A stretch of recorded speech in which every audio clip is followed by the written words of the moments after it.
अच्छा, आपकी mobile screen पर आपको आइडेंटिफाई ए बी एंड सी कुछ केमिकल रिएक्शन ऐसी होती हैं जिसमें ए बी सी फाइंड करने को होता है। कभी कभी ऐसा होता है A B C D E तक भी फाइंड करने को आ जाता है। तो देखिए, हमारी शुरुआत हो रही है इस रिएक्शन के साथ, identify A B and C in the following chemical reaction. आप डियर स्टूडेंट देखिए, यहाँ पर ये आपको एक कोई केमिकल रिएक्शन गिवन है। इसमें आपको ए फाइंड करना है, बी फाइंड करना है, सी फाइंड करना है। चलिए शुरुआत करते हैं। डियर स्टूडेंट्स, आप बहुत अच्छे से जानते हो ये इथाइन है, इसी को हम एसिटिलीन बोलते हैं। और हम ये भी जानते हैं कि जब भी dilute H2SO4 and HgSO4 present होता है तो इसको हम लोग बोलते हैं हाइड्रेशन ऑफ अल्काइन, हिंदी में एल्काइन का जल योजन, यानी कि एडिशन ऑफ वाटर। तो लिसन टू मी, आपको पता है कि जब भी हाइड्रेशन ऑफ अल्काइन करते हैं तो पहले इसमें अनस्टेबल कंपाउंड का फॉर्मेशन होता है। इसमें विनाइल अल्कोहल बनेगा जो कि अनस्टेबल होता है, और बाद में स्टेबलाइज होकर वो एथेनल यानी कि एसेटल्डिहाइड का फॉर्मेशन करता है। तो यहाँ पर जो बनेगा ए प्रोडक्ट में वो होगा डियर क्या, एसेटल्डिहाइड। ठीक है, चलिए शुरुआत करते हैं। देखिए यहाँ पर इसके सॉल्यूशन को देखते जाइए आप। जैसे यहाँ पर हमारे सामने है एच सी, ये ट्रिपल बॉन्ड सी एच, और हम यहाँ पर इसको रिएक्ट करा रहे हैं H2O के साथ। ये देखिए, इसके जस्ट बाद हम यहाँ पर ये लिख सकते हैं, यहाँ पर डाइल्यूट H2SO4, ये देखिए, और डाइल्यूट H2SO4 लिखने के जस्ट बाद हम यहाँ पर लिखेंगे HgSO4। आपको डियर स्टूडेंट्स बहुत अच्छे से पता है कि जब आप यहाँ पर डाइल्यूट H2SO4 और HgSO4 लेते हैं तो यहाँ पर टेम्परेचर होता है 333 केल्विन, जिसमें डाइल्यूट H2SO4 होता है 42% एंड 1% होता है HgSO4। यहाँ पर हम एडिशन ऑफ वाटर करते हैं तो आपको पता है कि इलेक्ट्रॉन का मूवमेंट हम इधर कर दीजिए। ठीक है, तो ये पॉजिटिव होगा, ये नेगेटिव होगा। यहाँ H2O को ब्रेक कर दीजिए, H positive and OH negative में। तो क्या होगा, जब इलेक्ट्रॉन का मूवमेंट होगा इधर से इधर तो ये पॉजिटिव हो जाएगा, ये नेगेटिव हो जाएगा। इस पॉजिटिव से ये OH को आप लिंक कर दो, ठीक है, और इस नेगेटिव से आप इस H को लिंक कर दो। तो यहाँ पर हमको अनस्टेबल कंपाउंड मिलेगा। ये देखिए CH2 डबल बॉन्ड CHOH, ये देखिए ये अनस्टेबल कंपाउंड है।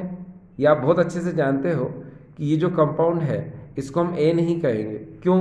क्योंकि ये अनस्टेबल होता है। इसमें डियर होता क्या है कि जब ये स्टेबलाइज होता है बाय द रीअरेंजमेंट रिएक्शन, या फिर इसको कह सकते हैं हम टॉटोमेरिज्म, यानी चलाव्यवता के द्वारा ये स्थायी हो जाता है। कैसे? देखिए अगली स्टेप आप यहाँ चाहें तो लिख सकते हैं क्या, टोटोमेरिज्म। ये देखिए यहाँ पर लिख दिया मैंने टोटोमेरिज्म, ठीक है, चलाव्यवता। तो यहाँ क्या होता है कि ये बॉन्ड का ट्रांसफॉर्मेशन यहाँ होगा तो यहाँ का H कहाँ चला जाएगा, यहाँ पर। तो यहाँ हमें मेन प्रोडक्ट मिलेगा क्या, CH3CHO, जिसको मैं यहाँ लिख देता हूँ। ये देखिए ये CH3CHO। तो ये जो CH3CHO है डियर यही है A, ठीक है। तो अब आप यहाँ पर A की जगह पर क्या लिख सकते हैं, CH3CHO, जिसको हम लोग क्या बोलते हैं, एसेटल्डिहाइड। ठीक है, चलो अब A के बाद हम रिएक्शन कराएंगे किसके साथ, डाइल्यूट NaOH के साथ। तो डियर स्टूडेंट देखिए यहाँ पर है ये CH3CHO, ठीक है, और यहाँ पर मैं आपके लिए लिख देता हूँ ये डाइल्यूट NaOH। डियर स्टूडेंट्स एक बात दिमाग में रखिएगा आप लोग कि ये एसेटल्डिहाइड है और यहाँ पर डाइल्यूट NaOH है। आप बहुत अच्छे से जानते हो कि ये एल्डोल कंडेंसेशन है, और एल्डोल कंडेंसेशन में यानी एल्डोल संघनन में जो कंडीशन होती है वो ये होती है कि इसमें हम ऐसे एल्डिहाइड लेते हैं जिसमें अल्फा हाइड्रोजन प्रेजेंट होता है। तो आपको पता है ये जो CH3CHO है इसके अंदर आप देखिए कि यहाँ पर अल्फा हाइड्रोजन है, ठीक है, किसके अंदर, ये C से। देखिए मैं आपको बता दूँ इसको इस तरह से आप कैसे लिख सकते हैं, HC, ये देखिए H, यहाँ H, और ये हो जाएगा डियर CHO। ये देखिए आपको पता है फंक्शनल ग्रुप के बाद, ठीक है, ये देखिए ये फंक्शनल ग्रुप के बाद जो कार्बन होता है इसको हम लोग बोलते हैं अल्फ़ा कार्बन, यानी ये वाला जो कार्बन है इसको क्या कहेंगे हम, अल्फ़ा कार्बन। ठीक है, और जिस कार्बन से ये हाइड्रोजन लिंक है इसको हम लोग बोलते हैं अल्फ़ा हाइड्रोजन। तो ये हो जाएगा डियर क्या, अल्फ़ा हाइड्रोजन। ठीक है, ये देखिए अल्फ़ा हाइड्रोजन। तो अब आपको पता चल गया क्या कि एल्डोल कंडेंसेशन में हम ऐसे एल्डिहाइड लेते हैं जिसमें अल्फ़ा हाइड्रोजन हो। ठीक है, तो ये एसेटल्डिहाइड में अल्फ़ा हाइड्रोजन है, इसका मतलब ये क्या करेगा, एल्डोल का फॉर्मेशन करेगा, यानी इसमें एल्डोल कंडेंसेशन होगा। अच्छा, दूसरी बात कि कभी आपने सोचा कि एल्डोल कंडेंसेशन में यहाँ पर डाइल्यूट NaOH क्यों लेते हैं। ये देखिए डाइल्यूट, यहाँ पर इसको इस तरह से देखिए, ये देखिए ये डाइल्यूट NaOH क्यों लेते हैं, यहाँ पर कंसनट्रेट NaOH क्यों नहीं लेते। तो मैं आपको बता दूं कि अगर हम एसेटल्डिहाइड को अगर कंसनट्रेट NaOH से रिएक्शन कराएंगे तो वो कभी भी एल्डोल कंडेंसेशन नहीं करेगा, एल्डोल का फॉर्मेशन नहीं करेगा। वो जो है एक ब्राउन रेजिन कंपाउंड का फॉर्मेशन करेगा जो एक तरीका का पॉलीमर, एक तरीके का बहुलक होता है। ठीक है, तो इसलिए याद रखना कभी भी यहाँ पर हम कंसनट्रेट NaOH नहीं लेते हैं, हमेशा क्या लेते हैं, डाइल्यूट NaOH ही लेते हैं। ठीक है, चलिए अब जरा आपको ये तो पता चल गया कि यहाँ पर एल्डोल कंडेंसेशन में हम ऐसे एल्डिहाइड लेते हैं जिसमें अल्फा हाइड्रोजन हो, तो हमने ले लिया। लेकिन इसके अंदर डियर हम दो मॉलिक्यूल लेते हैं, ये CH3CHO का एक मॉलिक्यूल लिखा मैंने। अब इसी तरह से मैं एक और मॉलिक्यूल ले रहा हूँ यहाँ पर, ये प्लस करके, लेकिन मैं इसको कुछ ऐसे लिखूँगा HCH2CHO। तो बात तो वही हो जाएगी ना, CH3CHO। तो जब भी इस CH3CHO के सामने इस CH3CHO को लिखो तो इसका जो एक अल्फा हाइड्रोजन हमेशा आगे रखना। ठीक है ना, और डाइल्यूट NaOH तो है ही प्रेजेंस में, तो ये मिलकर क्या करेंगे, OH यहाँ पर एक नया CC बॉन्ड का फॉर्मेशन करेंगे। क्योंकि आपको पता है कंडेंसेशन वर्ड जब भी आता है, ठीक है, तो एक नया कार्बन कार्बन बंध का निर्माण होता है, एक न्यू CC बॉन्ड का फॉर्मेशन होता है। तो यहाँ देखिए क्या हो जाएगा, अब बनेगा डियर, ये देखिए ये CH3 ऐसा कैसे ही, फिर CH, फिर OH, तो हमने इसके नीचे लगा दिया OH, फिर CH2 लिख दो, ये हमने CH2 लिख दिया और यहाँ पर हमने CHO लिख दिया। तो डियर देखिए इस कंपाउंड को हम बोलेंगे यहाँ पर B, ये कौन है डियर, B, और इसका हम बोलेंगे क्या, देखो इसमें एल्डिहाइड एंड अल्कोहल दोनों हैं, तो इसको हम लोग बोलेंगे एल्डोल। क्या बोलेंगे डियर, इसको हम एल्डोल। तो ये एल्डोल होता है। ठीक है, अब हमको पता है कि यहाँ पर हमें एसिटिलीन मिला, यहाँ पर हमें एसिटल्डिहाइड मिला था। ठीक है, और यहाँ पर हमें क्या मिला था डियर, एल्डोल। यहाँ लिख देता हूँ मैं, हमको मिला यहाँ पर एल्डोल, और यहाँ पर आपको पता है क्या मिला था डियर, हमको एसेटल्डिहाइड, ये हमको यहाँ पर एसेटल्डिहाइड मिला था। ठीक है, अब ए में एसेटल्डिहाइड मिला और बी में हमको क्या मिला डियर, बी में हमको एल्डोल मिला। अब हम इसको हीट करेंगे तो हमको क्या मिलेगा, सी मिलेगा। तो चलो एल्डोल को हीट करते हैं, तो अब हम इसको फिर से लिखेंगे, किसको, इस एल्डोल को। ये देखिए यहाँ पर CH3, ये CH, ये हो जाएगा OH, और यहाँ पर CH2 एंड CHO, और यहाँ पर हम करेंगे हीट। तो डियर स्टूडेंट आपको पता होगा कि जब भी हम एल्डोल को हीट करते हैं तो यहाँ पर डिहाइड्रेशन होता है, यानी कि जब भी हम एल्डोल को गर्म करते हैं तो यहाँ पर निर्जलीकरण होता है, यानी कि रिमूवल ऑफ वाटर मॉलिक्यूल। अच्छा, रिमूवल ऑफ वाटर मॉलिक्यूल कहाँ होता है, तो ये भी ध्यान रखो। देखिए ये फंक्शनल ग्रुप है, फंक्शनल ग्रुप ये है। ठीक है, और ये क्या है आपको पता है, इसको हम लोग अल्फा कार्बन बोलेंगे, इसको हम लोग बीटा बोलेंगे, और इसको बोलेंगे हम गामा।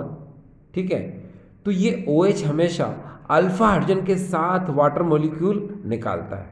अब अल्फा हाइड्रोजन तो यहाँ है, ठीक है, तो यहाँ का H और यहाँ का OH ये मिलके क्या करेगा भाई, CH2 को कैसे लिख सकते हैं आप, CH और H लिख सकते हो, तो यहाँ से OH और यहाँ से H आप बाहर कर दोगे, है ना।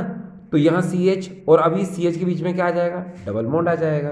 तो देखिए यहाँ क्या होगा, CH3 CH double bond CH, और ये हो जाएगा यहाँ पर CHO। आपने क्या निकाला डियर, यहाँ से आपने निकाला वाटर मॉलिक्यूल। तो ये देखिए इसको हम लोग कहेंगे डियर C, ये जो हमारा कंपाउंड बना है इसको कहेंगे हम C। अब इसकी नेमिंग क्या हो सकती है, तो नेमिंग हम आपको बता दें क्या लिख सकते हैं, इसको हम लिख सकते हैं, देखिए फंक्शनल ग्रुप है ये, हम इसको बोलेंगे अल्फ़ा, बीटा और ये गामा। अब देखिए डबल बॉन्ड कहाँ लगा है, अल्फ़ा और बीटा के बीच में, तो इसको हम लोग बोलेंगे क्या, alpha beta unsaturated carbonyl compound, इसको हम ये बोल सकते हैं, क्या बोल सकते हैं dear, alpha beta unsaturated carbonyl compound. ठीक है, आईपीसी नाम देना चाहो तो आईपीसी नाम भी दे सकते हो। कैसे, ये देखिए आप 1 2 3 4 ऐसे कर दीजिए। अब बिकॉज कार्बन 4 है यहाँ पर तो आप बोलोगे ब्यूट। ठीक है, क्या बोलोगे डियर, ब्यूट, क्योंकि आपको पता है जहाँ पर भी डबल बॉन्ड ट्रिपल बॉन्ड होता है तो वहाँ पर हम वर्ड रूट को हम इस तरह से लिखते हैं, एल्क की फॉर्म में लिखते हैं, है ना। तो कार्बन 4 है तो ब्यूट लिखेंगे, ब्यूटेन नहीं लिखेंगे। अब देखिए डबल बॉन्ड कहाँ पर है डियर, 2 पर, तो हमने लिखा ब्यूट 2 इन, ये लिखा। और 1 पर CHO है तो हम यहाँ लिखेंगे 1 अल, ये हमने लिख दिया इस तरह से। तो इसका नाम हो जाएगा ब्यूट 2 इन 1 अल। अब आप सोच रहे हो इसमें ई क्यों नहीं आया, तो आप जरा ध्यान रखिए डियर स्टूडेंट्स, आपको पता होना चाहिए कि इस डबल बॉन्ड के बाद कोई ऐसा यहाँ पर फंक्शनल ग्रुप जुड़ा हो जिसको हम, जिसका सफिक्स जो है अल्फाबेटिकली ऑर्डर से शुरू होता है, जैसे ए से स्टार्ट हो रहा है तो इसके ई को हम नहीं लिखते हैं। तो ये हो जाएगा डियर क्या, ब्यूट 2 इन 1 अल। तो देखा आपने, इस क्वेश्चन को आपने काफ़ी सिंपल तरीके से कर लिया। तो ये देखिए यहाँ पर अब आपको नॉलेज हो चुका है कि इस तरह के क्वेश्चन जिसमें आपको ABC रिएक्शन फाइंड करने को कहा जाए तो आप बहुत इजी तरीके से इस रिएक्शन को सॉल्व कर सकते हैं। इसकी ABC रिएक्शन को फाइंड आप इजीली कर सकते हैं। अब देखिए, अब आपके सामने ये रिएक्शन आ गई डियर, ये देखिए, इस रिएक्शन को देख के डर तो नहीं लग रहा है आपको, है ना। अब जरा ध्यान से देखिए, नहीं तो सोचो यार भाई ये कितनी खतरनाक रिएक्शन आ गई। डियर खतरनाक नहीं है, काफ़ी इजी है, बहुत इजी तरीके से समझ में आ जाएगी आपको। देखिए यहाँ पर ये जो रिएक्शन है इसमें देखो क्या लिखा है, identify A2E in the following reaction. इस रिएक्शन में आपको A भी फाइंड करना है, B भी करना है, C भी करना है, D भी करना है एंड E भी करना है। देखिए अब ये क्वेश्चन जो है बहुत इजी तरीके से सॉल्व हो जाएगा।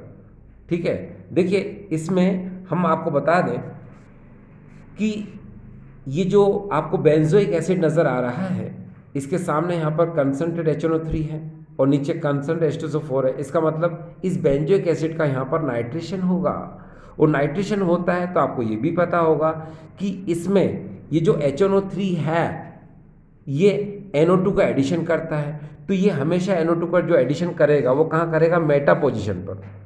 ठीक है, क्योंकि COOH ग्रुप क्या है, मेटा डायरेक्टर होता है। ये कहाँ पर अटैक करवाता है, मेटा पोजीशन पर अटैक करवाता है। ठीक है, मैं आपके नॉलेज के लिए एक बात और क्लियर कर दूं। देखिए इससे आपको फ़ायदा मिलेगा कि जब भी बेंजीन से ऐसे फंक्शनल ग्रुप अटैच्ड हों जिनमें डबल और ट्रिपल बॉन्ड होता है वो हमेशा मेटा डायरेक्टर होगा, और ऐसे फंक्शनल ग्रुप जिनमें सिंगल बॉन्ड होता है, ठीक है, और वो बेंजीन से लिंक होते हैं तो वो हमेशा आर्थो एंड पैरा डायरेक्टर होता है। ठीक है, आपने देखा होगा CH3 single bond, NH2 single bond, halogen single bond, alcohol single bond, तो ये हमेशा आर्थो पैरा डायरेक्टर होंगे। ठीक है, और बाकी का आपने COOH देखा तो COOH में आपको पता है C डबल बॉन्ड O आएगा, यानी कि इसमें डबल बॉन्ड है, इसलिए कहाँ अटैक कराएगा, ये मेटा पर। तो चलो ये तो क्लियर हो गया है ना। अब हम इसकी रिएक्शन को कर देते हैं आपके लिए, हम अलग पेज पे कर देते हैं ताकि आपको थोड़ा सा ठीक लगे। देखिए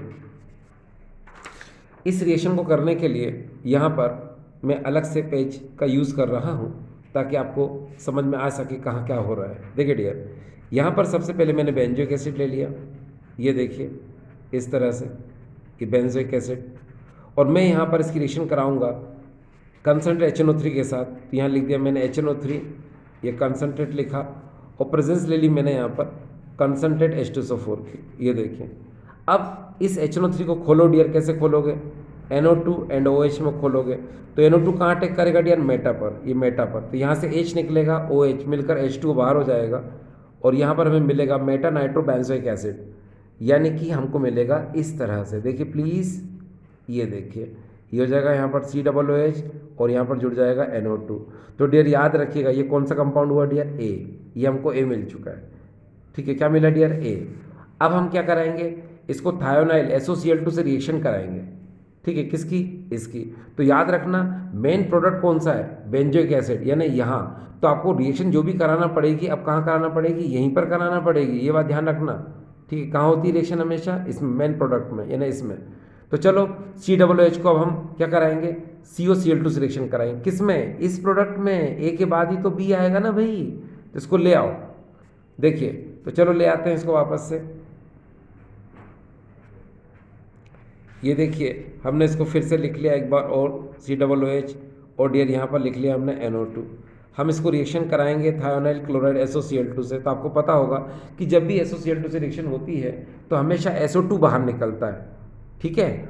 खोलो जरा SOCl2 को, कैसे खोलोगे, SOCl एंड Cl ऐसे खोल दो, ठीक है। तो यहाँ का H जो है ये Cl बनाकर क्या बनाएगा डियर, HCl, तो आपने -HCl लिख दिया। फिर यहाँ का SO और ये O तो क्या बनाएगा डियर, SO2, तो आपने यहाँ से SO2 भी बाहर कर दिया। अब बचा क्या है यहाँ पर, ये देख लीजिए, Cl बचा है और यहाँ CO बचा है, तो क्या बनाएगा ये, कार्बोनाइल क्लोराइड, यानी कि आपको पता है एसिड क्लोराइड का फॉर्मेशन हो जाएगा। चलिए इसको ऐसे लिख लीजिए, ये देखिए यहाँ पर ऐसे बॉन्ड बना दीजिए, यहाँ पर NO2 और ऊपर क्या आ जाएगा डियर, COCl। तो यहाँ पर जो मिला आपको डियर ये क्या है, B, ये देखिए यहाँ पर B, ठीक है। अब आप देखिए अगला स्टेप जो है, यहाँ पर सोडियम बोरोहाइड्रेट दिया है आपको, NaBH4।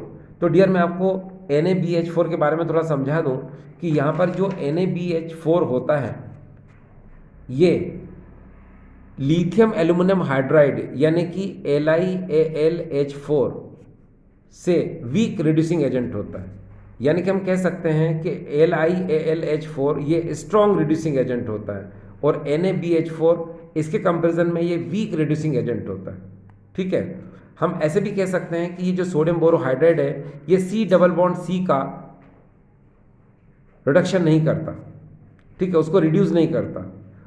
और लिथियम एल्यूमिनियम हाइड्रेट जो होता है C का भी रिडक्शन कर देता है। कहने का मतलब ये है कि ये जो सोडियम बोरोहाइड्रेट है ये carbonyl chloride, acid chloride, carboxylic acid, इन सब का रिडक्शन ये भी कर देता है, ये भी कर देता है, मगर ये वीक रिड्यूसिंग एजेंट है, ये C का रिडक्शन नहीं करता और लेकिन ये लिथियम एल्यूमिनियम हाइड्रेट कर देता है। बस इतना ध्यान रखना आप लोग, ठीक है। चलिए लेकिन अभी हमें क्या दिया हुआ है, NaBH4 दिया हुआ है, तो हम क्या करेंगे, एसिड क्लोराइड का रिडक्शन करेंगे, ठीक है। चलो रिडक्शन करते हैं एसिड क्लोराइड का, ये जो है इसका रिडक्शन कर देते हैं। इसलिए वापस से लेकर आइए यहाँ पर, ये देखिए हम लेकर क्या है, हमें जो मिला है वो ये मिला, ये देखिए, ठीक है। तो हम क्या करेंगे, यहाँ पर 4H ले लेंगे ऐसे, और आपको पता है NaBH4 ये हमको दिया था। अब इस 4H को डियर ब्रेक करो, कैसे ब्रेक कर सकते हैं, हम आपको बताते हैं कैसे ब्रेक कर सकते हैं। इसको आप इस तरह से ब्रेक करिए, देखिए यहाँ पर H2 H और H में ब्रेक कर दो, तो क्या होगा, देखिए यहाँ से एक HCl यहाँ से बाहर हो जाएगा, हो गया बाहर। फिर ये H2C के साथ लिंक हो जाएगा, O के बाद ये H लिंक हो जाएगा, ठीक है। तो हमें मिलेगा benzyl alcohol, Meta nitro benzyl alcohol. तो हम इसको ऐसे लिख सकते हैं डियर, देखिए कैसे, यहाँ पर आप इस तरह से कर दीजिए, यहाँ NO2 तो था ही, ये देखिए, और यहाँ पर ऊपर क्या हो जाएगा डियर, CH2OH, ये देखिए याद रखिएगा CH2OH CH2OH CH2OH, ठीक है। और निकला क्या था डियर, HCl, तो इसको बोलेंगे हम C। तो देखिए कितनी इजी तरीके से समझ में आ रहा होगा आपको कि A भी निकला हमारा, B भी निकला, C भी निकला। अब डियर इस क्वेश्चन को फिर से देखिए, A निकल चुका, B निकल चुका, C निकल चुका, हमको D निकालना है और E निकालना है। तो ये जो बेंजोइक एसिड है इसको हम क्या कराएंगे, यहाँ पर SOCl2 से रिएक्शन कराएंगे अगेन, ठीक है।